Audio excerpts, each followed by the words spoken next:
Tractat de tanatosi és una sèrie de 8 fotografies, gairebé totes a tamany natural, d'Antoni Villaverde, en què els models juguen a fer-se el mort. Imagineu-vos que esteu morts, de quina forma, quina postura, quina expressió facial et sembla que representa aquest estat de mort.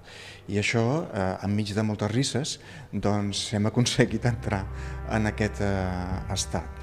La tanatosi és una eina que utilitzen moltes espècies animals quan volen escapar de predadors potencials.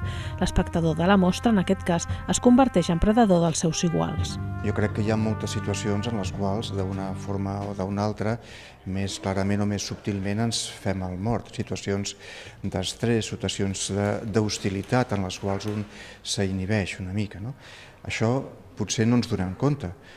I pensava que seria interessant jugar això de forma molt explícita.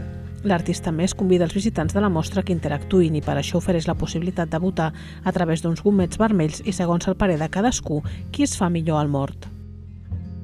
L'exposició es pot veure al Centre Cívic Drassanes fins al 30 de maig.